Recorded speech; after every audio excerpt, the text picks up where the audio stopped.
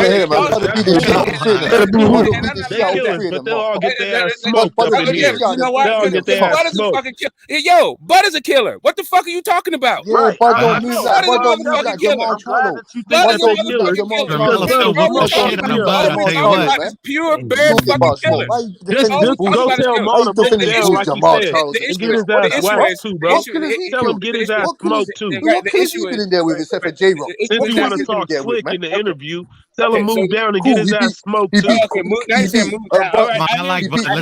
He said he was gonna move down. He said that. I'm down. I'm down with all that shit. I'm down with all that shit. All I'm saying Explain to me how Jamal Charlo is a killer. Smoke. Let Bud live. Don't put him in with Mel. All I'm saying is this: he's not like his twin brother. He is not like his twin brother. His twin brother is completely opposite. His twin brother is a killer. His twin brother is a killer. His twin brother has been in there with some killers. Doesn't sound like you know what a killer looks like there, Butch. Respectfully. Huh? What was that? Yeah, man. I was saying it sounds like you don't know what a killer is, respectfully, bro. Because Maul's a killer, bro. No, he's not. Explain to me how. How is he a killer? Explain. He hasn't lost, bro. Oh, so now because you haven't lost it. So Pudo. So now, okay, so how is his twin brother a killer and he has a loss? Because he's been in there with the elite competition. Tony Harrison, Lubin, Rosario. Well, you just called David Benavidez a killer. He hasn't been there with elite competition. David Benavidez? Yes, David Benavidez has not been in there with elite competition. You called him a killer. Pudo, I never said that David Benavidez is a killer. I never said that. I could have sworn you just said that. My bad. If you didn't say it, my bad. No, it's cool. I understand, but I never said. That's what I'm saying to you. I don't believe Benavidez. Not to say I don't know if Benavidez is a killer. I don't know if Virgil Ortiz is a killer. I don't know if Boots is a killer. I don't know if Conor Ben is a killer. I don't know if those guys are killers until they get in there. Yeah, and you also don't know the two division champ that beat you the motherfucking fuck up in all of his fights. You don't know if he's a killer either. There's a lot about killers you don't fucking know. That's the point of that's the point I'm making. I mean, politics. Just because politics, you can't get a fight because of politics, doesn't make you less of a killer. Is my point. Yo, what up, P? What's good, Big P? H Plata, what up? What's good, bro? Hey, we got a new podcast alert. New podcast alert, guys. Coach Kevin Cunningham just got him a new podcast on YouTube. Kevin Cunningham, the trainer of Corey Spinks, former undisputed welterweight champion, the trainer of Devin Alexander, the trainer of Eric Lubin. You know what I mean? He got a new podcast, so I'm gonna drop the link. I want everybody to go subscribe to Kevin Cunningham YouTube channel. So I'm gonna drop the link in the private, and I'm gonna drop it in the YouTube chat for everybody. So y'all make sure y'all go support Kevin Cunningham, bro. One of my favorite trainers in boxing. Drop it, H. I'll go check it out, man. Yes, appreciate it. I appreciate that. Thank you, H. We'll go subscribe to that. Hell yeah, I'll subscribe. Yeah. Hey, Smoke, man. I'm still on your fucking grill, man. Still on your bumper, man. Jamal Charlo ain't no fucking. You're losing, though, but you're losing, listen, I ain't losing shit, man. What are you talking about? Hey, Pudo, you're saying I'm losing, but what are you talking about? You haven't broke down anything of how he's been a killer. The only thing you said, Pudo, was he hasn't lost. There's bad guys that haven't lost. I went a little bit too far about the UK in general. Like, I'm not like that ain't about the UK. Yeah, I already know, Smoke. You hate the UK. This is about you. You hate Tyson Fury. You hate Indian White. You hate. But no, this is about you. Timbers. Yeah, you hate us, man. You hate us. Nah, bro. No. You fucking hate us. It's all right, Smoke, man. It's all right. Nah. Actually, you hate us. You hate Conor Ben. Now, if you want me to, if you need an ego stroke, I can start talking about how I don't hate you. How much you guys are cool. Like, I think. No, you don't like us. You hate some of the coolest spots on earth.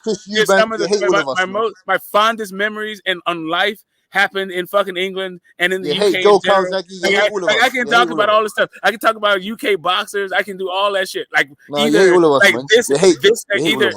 So did I hate on Denzel Bentley? How about Fabio Wardley? How about those guys? How about Joe Joyce? How about I can keep going on and on. How about you don't really like those guys? How about that cheese? You don't really like those guys. How about man? Come on, bro. What I say bad about fucking Jeff? You don't really like those guys. You have a distinct. Okay, I feel you. Like, listen, all I'm saying is demeanor for Dylan White. You don't like Dylan White. All I'm saying is the fact that listen, I'm just talking about. Like we can debate the finer points of a killer, right? Whether it needs to necessary or even sufficient grounds for you to consider a guy a killer, right? We can talk about. Does it sound like a killer? Here's a sufficient grounds for me. He's a real killer. You know what killers are? Here's what's sufficient for me. Here's what I'm telling you. I'm going to give you the sufficient. Jamal Charlo is on that Manny Pacquiao level of killing. What kind of killer are you talking about? Okay, I'll tell you the kind of killer. What kind of killer are you talking about? Because there's different types of this shit. Floyd Mayweather was a killer. Floyd Mayweather, Canelo Alvarez is a killer. Come on, man. You're trying to talk about killer. You ain't no fucking Dan killer. Rodriguez is a killer. Monster Inoue is a killer. Donito Donina is a killer. Yes, sir. Jamal Charlo. was a killer. Michael Nunn was a killer. At this point, I'm not saying he can't be a killer. I'm saying at this point in time, he's not a killer. Or you could go by what I already said. He wouldn't be fighting Sulecki. He wouldn't be fighting Sulecki. That's the opponents, That's the opponents. That's not how I'm defining this thing. I'm talking about what he does to the opponents. He beats them the entire fuck up. He beats them up. That's my point to you. That dude's a goddamn killer. If you want to get in there with fucking Jamal Charlo, why do you think Munguia didn't take the fucking contract? Your boy Canelo didn't take the fucking contract. No. Oscar, that was no Smoke. That was Oscar. It wasn't Munguia. It's not because he can't fucking fight. What the fuck are we talking about? Why Triple G ain't taking the fucking fight? That one I don't don't care know. about no fucking Charlo. Triple G don't care about Charlo. I got you. Nobody cares Triple about G knocked the shit. Triple G knocked the stuffing out of Jamal Charlo. Yeah. Triple G knocked the whole shit out of that guy. He's busy with the likes He'll of knock Rocky the Fielding. fucking bullshit. Yeah, I He'll beat got you. the shit out of him. Daniel He'll beat the fucking Jacobs shit is out of more him. just fucking speed. I feel you, Daniel bro. All I'm saying, Jacobs. how come He didn't Daniel look like no Jacobs killer been to me fighting? when Daniel Jacobs I'm walked up to sorry, me in but that hallway. Daniel Jacobs. When Daniel I'm Jacobs sorry. walked up to me in that hallway, he did not look like no killer to me. Yeah, When Daniel I Jacobs got bucked you. up on him I in the hallway, got you. he did not look And like then no what did killer he to me. do? Okay, I'm But sorry. what did he do? What did he do? Division? Okay, He didn't I'm sorry. fight Daniel Jacobs. That's what he didn't do. That's what he What did do. He division? didn't fight What Daniel Jacobs. division That's what he does did Danny do. He didn't Jacobs fight Daniel fight in? Jacobs. Okay, right, because Danny Jacobs fucking ski skirted out the fucking division. Man said he's The a man killer. peeled the When fuck Daniel out. Jacobs ran up That's on what he him did. and He said, peeled out. He talked shit I've and then been looking peeled for out. you. He Okay, said, I've he said been waiting to see you. Jamal Charlo was looking around. His head was spinning around. He didn't look like no killer to me. right Killers because would be like, when we want to make the fight, boy. That's what I'm saying to you. You're not a killer, man. Stop comparing these guys to certain guys, man. Okay, Stop you're doing the it. one comparing guys to certain guys. I just said he was a killer, and not only that, but fucking Daniel Jacobs did what I live in California. We have seagulls. What they do is shit on shit and then fly away, and that's what Daniel Jacobs did. He talked a whole bunch of shit and then fucking flew out the goddamn division. So what this mic drop that you got going on don't mean a motherfucking thing because the dude didn't fucking try to make a fight. All he did was talk shit in the hallway. And you think a PR fucking move means that all of a sudden Maul Charlo ain't no motherfucking killer. The reason why they didn't make a fucking fight, the reason why Dan Jacobs been in a completely different goddamn division, maybe is because Maul Charlo is a motherfucking killer. I mean, I disagree on certain aspects there, but I agree. I agree with you, Butch. He hasn't faced the other champions haven't faced each other. But in Jamal Charlo's case, I've been watching boxing for a long time. And in my eyes, I know a killer when I see one, and he's a killer. And all he just needs is the opportunity versus the other champions in the division, or if he moves up. And So Pudo, why is he's it gonna prove it. Pudo, why is the it doubters? Pudo? The doubters. Pudo. So Pudo, why does it seem? Why does it seem? So I don't understand. If he's a killer, why does his brother say that David Benavidez is too big for him? If he's a killer, because that's his brother's opinion, man. That's his brother's, and his brother knows him better than we do. His brother knows him. His brother knows him better than we do, right? If Mel was on this panel right now and you asked him, "Is my brother a killer?" he would say yes. I guarantee you. So of course he's gonna say that. Like for me, then you got to define what a killer is. To me, a killer is when he has his prey like vulnerable, either goes for the kill, and sometimes it don't happen because sometimes a dude can survive. But most of the time, when he has his prey vulnerable, he gets him out of there. And I think he has that attribute. Like for me, Bivol's not a killer. Usyk's not a killer. Usyk, he's on the fence. Loma's not a killer. And the only reason I say these things is that they've had certain opponents. Usyk's no killer. Pudo, you said Usyk's no killer. Like I said, I was on the fence because AJ kind of like put the doubt in my head. That's but right. He has a chance to hold on. Let me finish my point. He has a chance to take that doubt out of my mind because he has the rematch coming up. But like Bivol, when he had Canelo, tired as fuck, he didn't press him to get him out of there. Fucking Lomachenko, when he had Comey fucking ready to go, he's trying to tell the ref to fucking intervene to get him out of there. And like Lomachenko's making guys quit. Killers no mass. Don't give a fuck what the corner says. Don't give a fuck what the other fighter is gonna do to fucking stop him from getting stopped. They stop him. You get what I'm saying? Sometimes they don't succeed. Motherfuckers sometimes they have very good survival skills. Most humans do, but that's for me is what a killer is. Fair enough. You have a point. He still has a fight. The other champions in his division. So I mean, there's doubt in your mind, and I understand that. Yeah, no, and I'm saying that's a separate idea to me, right? The idea of who he fought. Like to me, even like Dogbo, right? Like the guy, just because he ran into Navarrete doesn't make him less Dogbo. Yeah, facts. Take away his back. Yeah, but that's what I'm trying to say to you. Dogbo faced Navarrete. Jamal Charlo has not faced Jamal Charlo hasn't faced no fighter of the caliber of Navarrete. Yeah, but you're just talking about what happens when you face somebody that could be better. That's not necessarily whether or not they're killers, right? You're talking about putting him in the ring with other killers. But these guys are. That's just two killers in the fucking ring. That doesn't mean the other guy's not a killer. It's not two killers. It's not two killers. The winner will be the killer. The winner will be the No, killer. the winner will just be the better guy on the fucking night. Nigel Benn versus Gerald McClellan with two fucking killers. Yeah, because of Floyd Mayweather with two killers. Because they fought credible opponents before they fought each other. I'm telling you, that's why they're killers. Floyd versus fucking not even Floyd. Errol versus Bud will be two fucking killers. Because they fought killers. They fought previous killers. What the hell? Okay, I'm sorry if you feel Jamal like they Charlo ain't fought nobody, man. I'm sorry. He's fought one fucking champion in fucking 14 years, man. I'm sorry. Wait, what hold the fuck? Hey, come on, Cassidy, You're telling me that Maul, Cassidy, bro, you act like Jamal Charlo didn't knock out Julian Williams, J-Rock when he was undefeated, who became a unified champion. He beat Austin Trout, the same Austin Trout that everybody give Canelo credit for beating. He beat fucking Sergey Derevyanchenko, the man that whooped on Triple G, who's about to go fight fucking Canelo, bro. Bro, y'all need to stop slandering Charlo's name, bro. Like, that shit is crazy. It's ridiculous. Why? Because he won't move up to go fight Benavidez, who don't even have a belt. Who the fuck is Benavidez fighting? He won't even fucking fight David Morrell.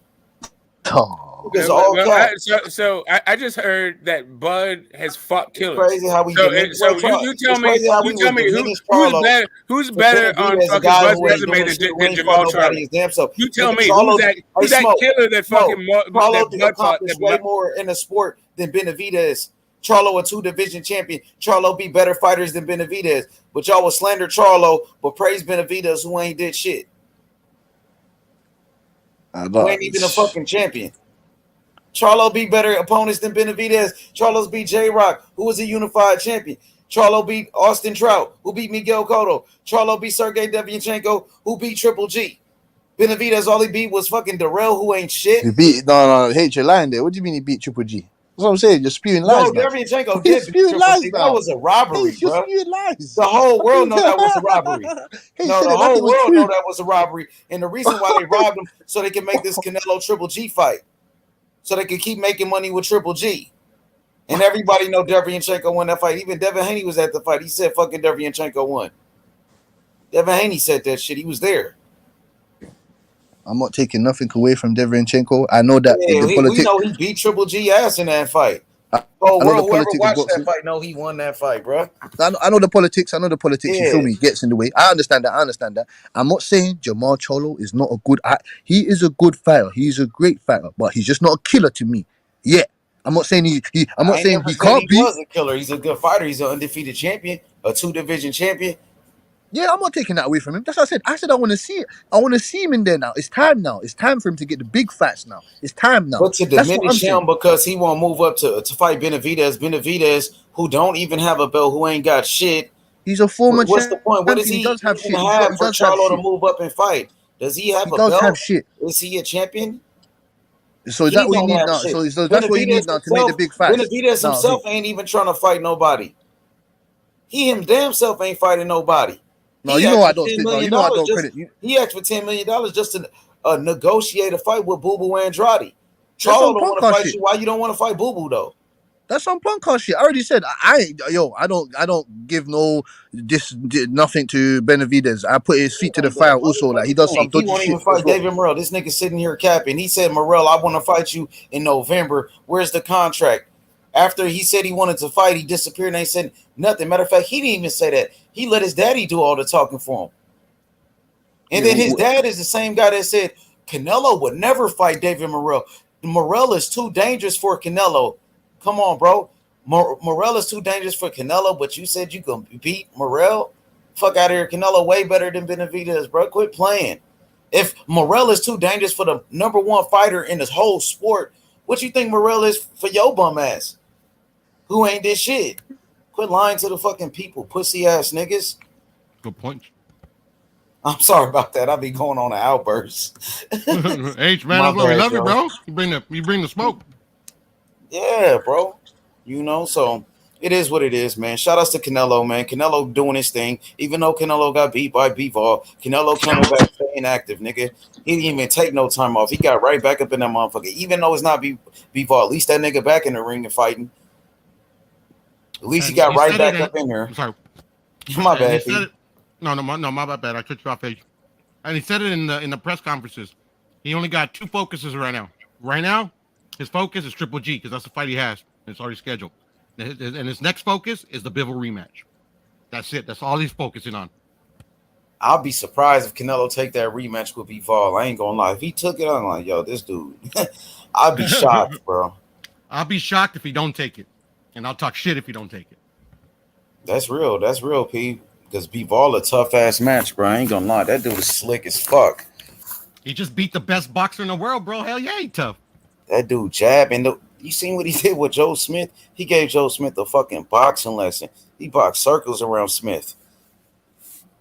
No, not me. You know, good fighter, man. Even though Better BF knocked out Joe Smith, shit, Bivol outboxed him for 12 rounds, gave him a beating for 12 rounds. Yep. Sometimes that's worse. Yeah, man. Another that's facts, man. And sometimes, you know, like one dude ain't gonna lose the same way as he does to the other dude. It doesn't make you know, that's the triangle theory, like we always talk about, man. You know. And then like me personally, I wanted the Bivol rematch, but you know, we at least I knew that the Triple G fight was already scheduled. But I think a lot of other people want to watch this fight because this shit sold out in a day. Well, the fight sold out in a day. The Canelo and Triple G fights always was big. The first fight was over a million. The second fight was over a million. Well, you see what I don't like about Triple G? He centered his whole career around Canelo Alvarez, man. That's what I don't like, man. I don't like that either, bro. A lot of guys are doing that, though. That's the same thing Charlo is doing. Same thing Benavidez is doing. It's the same thing. Shit. Yeah, it's the same thing everybody's doing, right? Andrade. That's what I'm saying. I don't like it, but but those guys, like they're not almost 40. Like so, I don't want to say they're centering their career around it worked for Canelo. Triple G. Whatever he did worked. He ended up getting a third fight with Canelo, a third payday with Canelo. Yeah, but that's what I'm saying to you. Is he really gonna be going into the Hall of Fame? I know that he's got like 20 to title defenses or whatever. That's what I said to you. I hold all the fucking fighters to the same fucking standard. Triple G's a great, excellent fighter. He was one of my favorite fighters. He still is one of my favorite fighters. But he did, like you said, who the fuck did he beat in these defenses? He has beat a couple guys, but they're not credible. Kell Brook when Kell Brook was undefeated, even though he was a welterweight. That was a good win because he just beat Sean Porter, and then he got Danny Jacobs. I'm never was big on Jacobs, but those are his 2 best wins. You know what I mean? But there should have been a Charlo in there. There should have been a Boo Boo in there. There should have been Charlo, Boo Boo. There should have been a what's my other guy's name, man? So if he would have took a Charlo fight and got beat, or if he would have took a Boo Boo fight and got beat, he would never get this Canelo fight. See how that worked, Cassidy? You beat who they put in front of you, Butch. You know, it not anybody, not just any average Joe can have 20 title defenses, bro. Yeah, I'm not trying to defend the shit that he's doing, but at the end of the day, it did work out for him. He waited for Murata, and that ended up being a big fight in Japan. That was a huge fight in Japan, bro. It was, huh? That Murata shit. Big. Shit, we watched it. All of that shit is business at the end of the day, Cassidy. Boo Boo could have went up to with Murata and fought him. Why didn't do that? Oh yeah, you said Boo Boo could have fought Murata. Charlo could have fought Murata, and I'm not defending it, but I mean, all these guys could have been fighting each other, man. Come on. I don't know if Murata would have fought him though, Pete, because shit, Boo Boo just had a belt and he wasn't really bringing in no money like that. No, and I hear you, but that's my point though. It's just like I don't think it's on the fighters because none of these fighters, and then it took Triple G forever to fight Murata. I mean. At one point, Murata, nobody was even talking about Murata. And then next thing you know, we're going to fight Murata. But that's what I'm saying, because he got elevated. Someone should have went, but for Triple G, someone should have went over to Japan and took that shit off him, man. That's what I'm saying to you. Why didn't Charlo, Boo Boo? One of these guys should have went over there and just took that shit off him, man. Well, I don't think those guys had the offer to fight Murata. They never was offered a Murata fight. And I don't know when Murata was even elevated to the super champion. When was he elevated? I'm not sure, but the money was in a fight between Murata and Triple G. For Triple G to go to Japan to go fight Murata, that's where the bag was at. I don't believe Charlo was offered a fight with Murata, and Andrade never got that offer. And ain't no money with Boo Boo, like you said.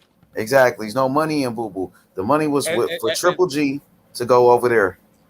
I think the zone is actually like Japan is one of their like most lucrative territories. Also, We got elevated. Murata, he got elevated in 2000. Wait, in 20. Where did he get elevated? He got elevated in 2021. Yeah, that just happened. Most of the fighters, especially the popular ones, have been elevated once in their career. It's very rare that none of these dudes don't win like an interim and get elevated. You know what I'm saying? You know, you just hope that down the line you actually like take the title off of a champion, so you know it just kind of like boasts your resume. Oh, okay, yeah, fair enough. And he got elevated in January 2001. Mm-hmm. He says nobody asked for a third fight between Canelo and Triple G, but you know, what the hell, it sell out so quick? Shit. Yeah, P's telling us that the fight sold out in one day. So shit, somebody. People want to see that, man. We're the diehards. You get me? We're the diehard. Pudo, what you said you don't want to see that, innit? It's not that I don't want to see it. Actually, I don't care to see it, to be honest, because like to me, I think I already know what's going to happen. You know, it's boxing though. You never know. But I just because he just lost to Bivol, so for me, I wanted that get back. But it is what it is. The business is the business. What are you gonna do? No, but H, man, Canelo, I have to give that. You get me? Man knows he wanted to rematch Bivol. I know he didn't. You get me? But it's just business, fam. I know he could have activated a rematch soon and said, fuck this, but it's just business. I know he wanted to rematch Bivol. I know he did. He keeps saying it. My so, guy, stop it. Knock it off, do bro. Knock it off, man. Canelo could have forced that rematch if he wanted it, bro. Everybody know he had a rematch clause. He said he was going to go for the rematch right after the fight. Why the change of heart? He said he So activated do you think that? So do you think that? Do you think that Golovkin would have waited? So you think Golovkin would have waited even longer for what? I mean, he would have had to, right? If he wanted a Canelo payday, you can't tell me Canelo really wanted the Bivol rematch. Why he didn't activate the fucking rematch? Why he didn't go to arbitration and force it? Because Eddie Hearn said to him, "Listen, ain't man, no cuz nothing, bro. Stop, bro. No, listen. You need to stop. Ain't no none of that, bro. Stop lying, bro. So you believe that he don't? Did he have a rematch clause? Yes or no? Yes. All right, that's it. Actually, no way around it. Said about arbitration though, H.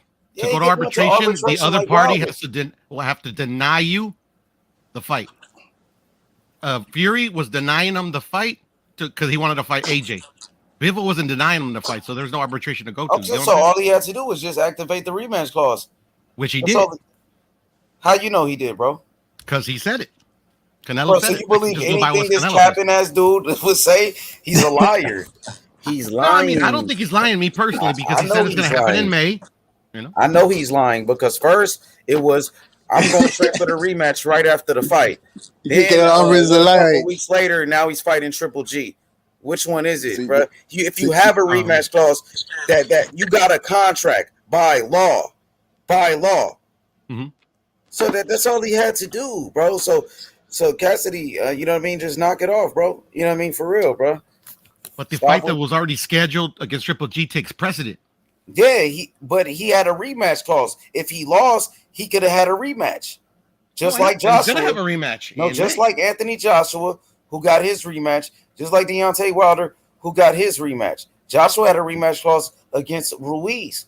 Same thing. They were saying, Ruiz, he ain't got to fight AJ. You know, he gonna go fight Wilder for the undisputed. What happened? His ass went to court. His ass had to fight him. Exactly. But his ass had to fight AJ. Andy and Deontay did not have a fight scheduled. It doesn't matter. He still had a rematch clause. If he lost that fight, he could have opted to go for the rematch. Ain't no way around it, bro. You guys can't protect this dude. He had a rematch there's no way clause. around the Triple G fight. That's the thing. No, ain't no way around that rematch clause if he wanted the smoke with Bivol. Because he had it by law. Thing. Only Bivol, only if Bivol, the recourse is on Bivol because it's on Canelo controls the rematch clause. It's on Canelo because he never exercised his rematch clause. No, but he did exercise his rematch clause, but it couldn't be. No, why they never made it public though? Under contract. Why they never made it public? Like when Kambosos activated his rematch clause, everybody was talking about it. Why nobody heard a word about? He said it multiple times that he activated though. He's a liar. I don't Yeah, believe. yeah, that's what I'm saying. Like, it's not, you have He's to a believe what liar. he's saying. Though. He's a liar. Canelo lying, and Bro, I That's what I'm saying. He's a liar. He's a fucking lie. Canelo's a lie. The same guy that said he could fight anybody at any weight, but then when he lost to Bivol, 175 was too much for him. He's a lie. When fighters He never lose, said they 175 lie. was too much for him. Hey, Small. But guess what, Pete? When fighters lose, they lie. Not just him. All fighters. T.O., Deontay Wilder, George Foreman. They all do the same exact shit. That man had a rematch clause. We all know it. He lost. And he he didn't exercised do it. it. No, He did not. No, he did not. All right. No, he did not. I Just mean, like we can have to agree to disagree, Age. But I hear you, man. we can. But just like the way his team didn't file the paperwork to make that fight with Andrade on time for the undisputed, they didn't do what they had to do to get that fight. Instead, it came up IBF mandatory, right? I think Sergey Derevyanchenko. Then he went up. You know, so his team, they could have did what they had to do to go get the undisputed fight. It is what it is, bro. You know what I mean? What did He had a Canelo do rematch after clause. that, though? If he wanted Bivol right away, he could have got Bivol right away. Point blank period is Canelo, the face of boxing, the cash cow who does whatever the fuck he want to do. You know what I mean? He had a contract. He had a contract, bro.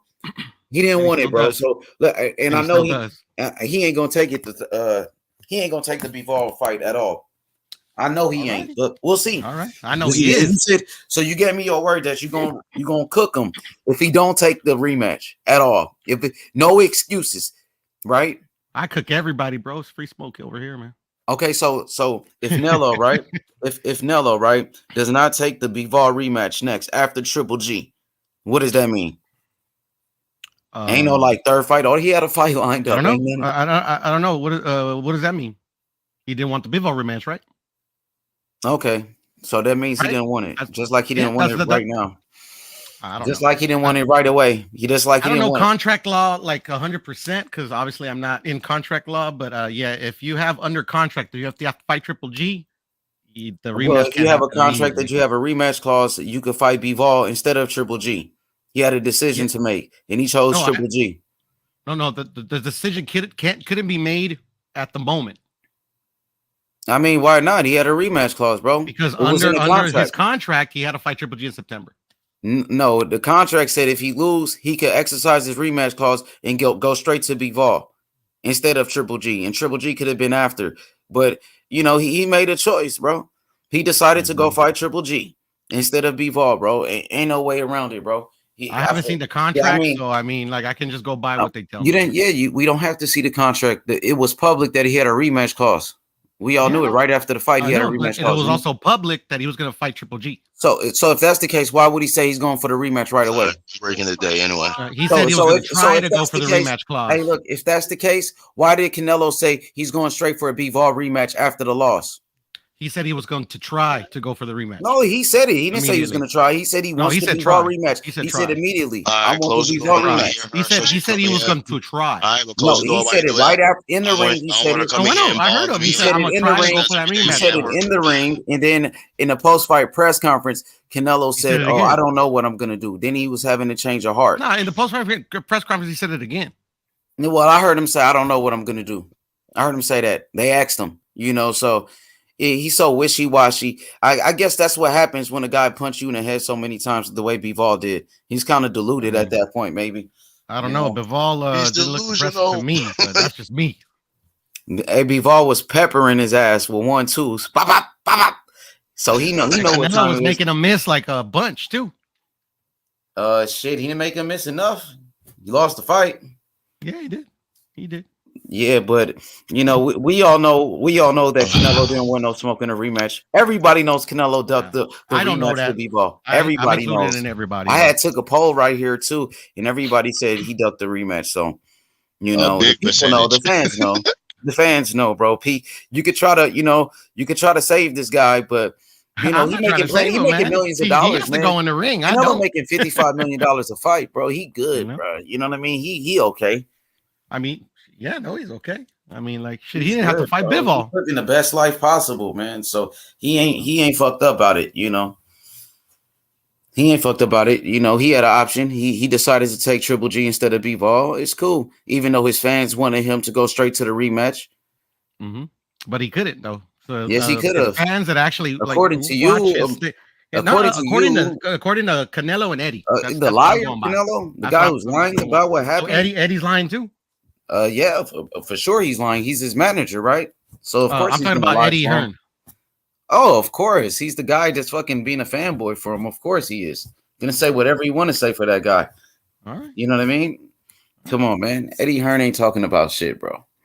I don't know, man. They all saying that's what's gonna happen. He's the one that set up Canelo, bro. You know what I mean? Oscar would have never did Canelo like that. Oscar would have never Canelo wanted did the Bivol fight. I mean, so I don't know how you could set him up with the fight he wanted. So I mean, he asked for Bivol, or they put him in the package? He asked for Bivol. Oh, okay. You know. And it's funny to me, like how people are saying, "Oh, the zone wanted this fight," but Canelo is, Canelo isn't he his own boss? I thought Canelo was his own boss. He does what the fuck he want to do. He is his own Canelo boss. doesn't take orders from anybody, but all of a sudden he's taking orders from the zone to take this Triple G fight. Well, I mean, like he wanted the Bivol fight, bro. Yeah, man, he didn't want that. He exercised the rematch clause and make it happen if he really wanted it. Do it Wilder. I mean, he made the first one happen. Why not the second one after he got his ass beat? Because to get the first one, he had to agree to the second one. He didn't want that smoke no more. That's why, Pete. I mean, he can't. Hey, look. I mean, I can't go that far, especially since he's never turned down smoke. So I mean, that's just me. He never. So you said Canelo never turned down smoke? Nah, not to my knowledge. Well, that's not the word on the street about him. Yeah, man, but But I'm gonna tell you guys like this, bro. I don't see Canelo ever getting in the ring with that dude again. To be honest, bro, I don't. I know. I do. Fam, H, he said he's gonna fight him off and the time will tell. That's it. I don't give a bro. He's gonna be right. If he doesn't do that, then I'm gonna I don't give a him. fuck what he said. Canelo said he was gonna do the rematch right after the fight. So you ain't talking about when he said that shit. Yeah, damn, he's waffling. It's cool. Say nothing. Go fight Golovkin because of business movements. You get me, get him out of the way, then come back and fight Bivol. Simple. Yeah, that's his choice. Go fight Canelo because that's what go fight Triple G because that's what you want to do. You have a choice. You're Canelo Alvarez.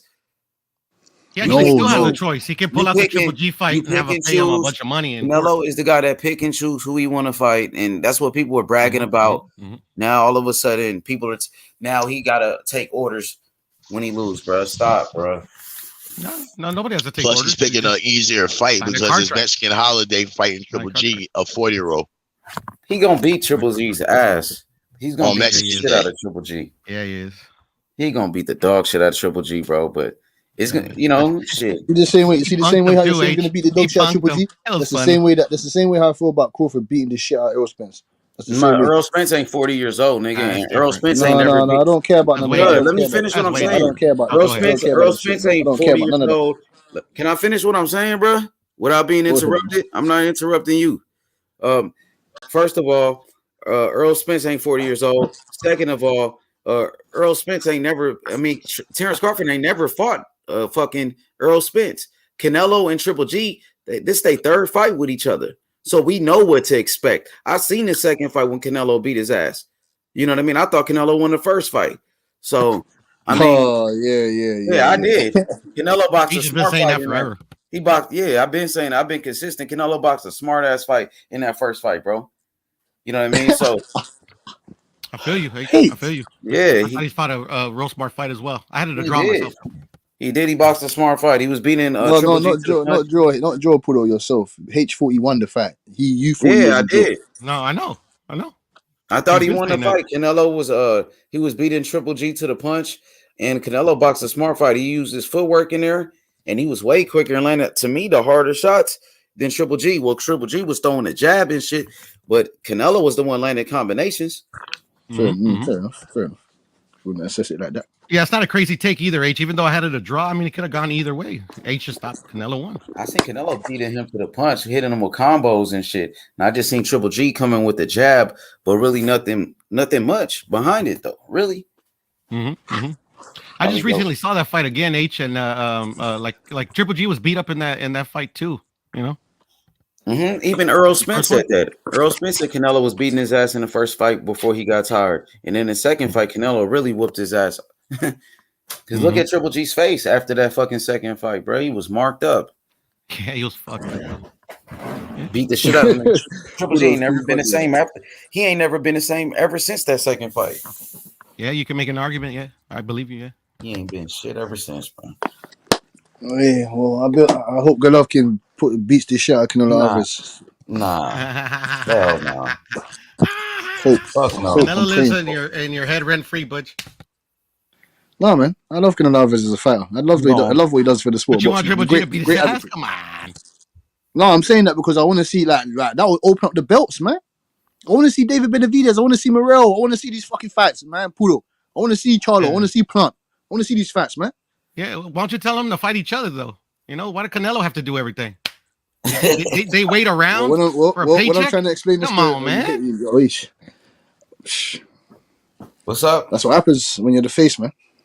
Man, hell no. Canelo gonna beat the shit out of Triple G, bro. Stop. Canelo was in the face his whole career, bro. He had to earn what he got to become the face. These guys just gotta wait around to try to no. Hell You already know what. You already know what.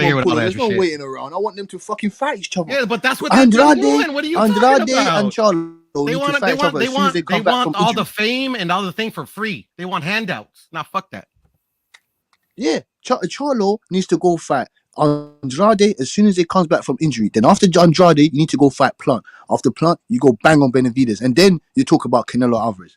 That's what I'm talking about. Triple G doesn't need to, right? Triple G just needs to wait around like he did, and then exactly. No, that's why I said I don't agree with that bullshit. Cassidy, that's crazy how you rooting for Triple G, who you just said ain't doing shit besides waiting for Canelo payday. But you want this nigga to win and beat Canelo. He don't deserve it. What the fuck he been doing? Exactly. Bro, and just because Canelo lost to Bivol don't mean this old ass Triple G gonna beat him. Y'all niggas tweaking. Y'all you be surprised, boy. You be surprised, boy. Nah, I ain't gonna be surprised. You gonna be surprised.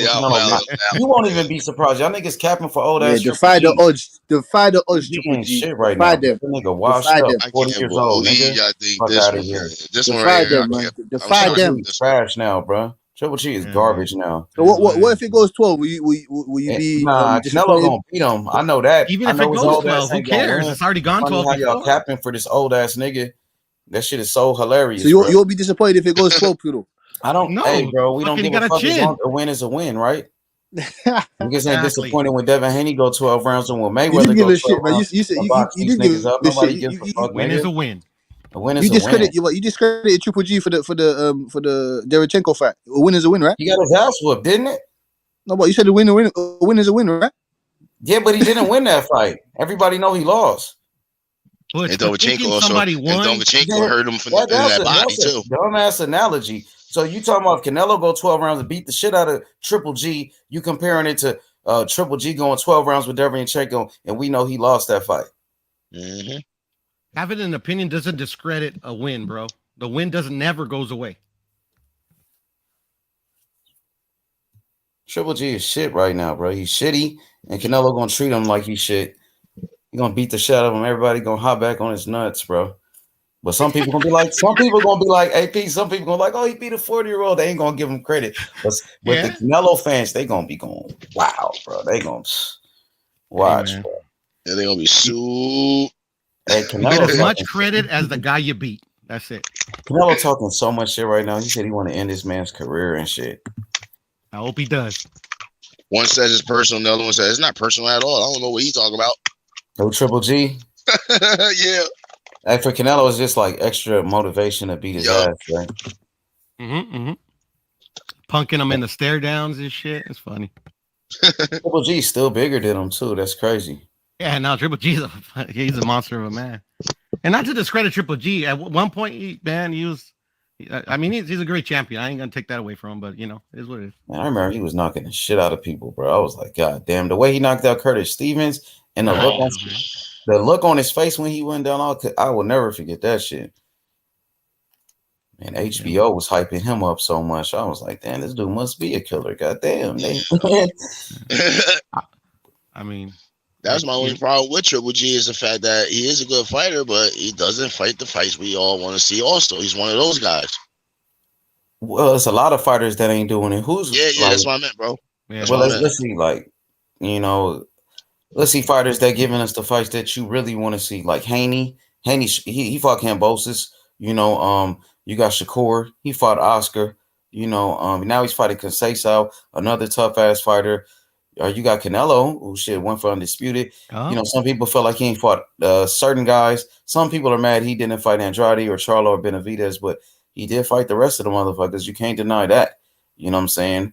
So he fought Mayweather as well. Lara, when a lot of people said he was ducking Lara, he fought Triple G, even though a lot of people said he ducked Triple G. You know, Canelo fought a lot of motherfuckers, bro. Even Bivol, you gotta give him Bivol, nigga. Bivol ain't no walk in the park for anybody.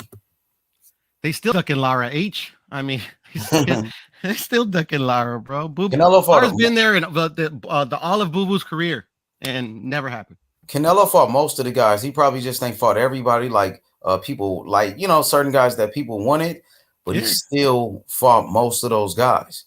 You know, you could say the same thing about Floyd. Oh, Floyd didn't fight Margarito. Floyd didn't fight Paul Williams. He didn't fight Winky. Same thing with Canelo. Like when they said Canelo didn't fight Andrade. Canelo didn't fight against Charlo or Benavidez. Said the same thing about the same Floyd. thing, brother. Aaron Pryor, remember? Exactly. Sugar Ray, same thing. They said he ducked Aaron Pryor, you know? So, yeah. So, like, who else? Which fighters? Who else is mixing it up? You know, AJ fights everybody. Usyk fights everybody. He didn't fight Wilder, though. That was the big one in Fury. Yeah, it is the big one. Hopefully it still happens. I heard Wilder's coming back. Well, he wants to come back at least. Yeah, AJ missed out on a Wilder fight, and he missing out on a Fury fight. So those are like the two top heavyweights of his era. Like Usyk just came on the scene. He just moved up to heavyweight. He wasn't a top heavyweight until he beat AJ. Until now, you know. So AJ mixed it up with, you know, his arch nemesis, who was Deontay Wilder and Fury. You know, who else? Let's see. Fury's retired, and he hasn't fought AJ or Usyk.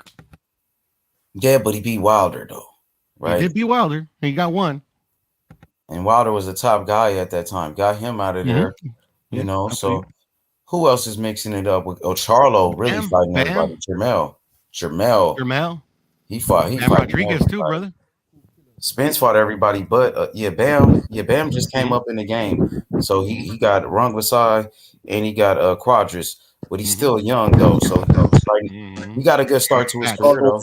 Jamal Charlo's resume is great resume. Great resume from Jamal Charlo. That's what Jermell Charlo. Jamel. Great resume from that guy. That's what I want to see. That's what you should be doing. Cleaning out the whole division, fighting everybody. Spence had fought everybody but Crawford and Thurman. And I think that was Thurman's fault. Thurman didn't want no smoke, right? A guy like Josh Taylor, free smoke Josh Taylor. Well, he started off as free smoke, went to the World Series of Boxing, you know, undisputed. He went to fight Jose Ramirez and Regis. I feel like Regis mixing it up. You know what I mean? He went to the World Series of Boxing, World Boxing. Regis. Mike fought everybody in multiple divisions. Everybody but Haney. Besides Haney, Loma fought damn near everybody, right? Who? Loma. Loma still got Tank. He needs to. Oh, I mean, if he doesn't retire by then, Tank. But they blame Tank for that though. That Tank didn't Ryan, fight Devin. Now you got fucking Mitchell Rivera. You got Frank Martin. You got fucking William Cepeda. I mean, 135 got smoked, man. Mm-hmm. Hell yeah. So Loma, he just didn't fight Haney, and a lot of people was upset with him because, you know, he took that franchise shit. But let's see now if he will fight Haney. Say if Haney fights Kambosos, get Kambosos out the way in the rematch. Let's see if we could get a Haney and a Loma fight. Let's see. So that's the thing on Loma. The question mark he got is that Haney fight. You know. Yeah, I can see where you're coming from. Yep, definitely. Mm-hmm. Yeah, you know, some of these guys do mix it up though, Cassidy. Usyk is free smoke. Undisputed at cruiserweight. He won the World Boxing Super Series. Then he moved up to heavyweight and went to go beat Anthony Joshua. And a lot of people had Joshua as the number one heavyweight at that time and blazed him. There it is. Oh yeah, Bam is good. You know, he's doing some great things right now. Still early in his career. You know, you got to keep building. Take your time with Bam. He already has a great start to his career. The fans love him. Everybody love this guy. You know what I mean? So just Estrada just keep fights doing. everybody. Yeah, Juan Francisco Estrada, Chocolatito too. They do. You have Chocolatito too. They doing them dirty though. Who Estrada? Yeah, man. What they do? Because like the Chocolatito fight. Yeah, a lot of people say it's controversial. Whatever. The Gallo won it. So the WBC created that little tournament like Sorungasai, Quadras, Gallo, and Chocolatito. Right?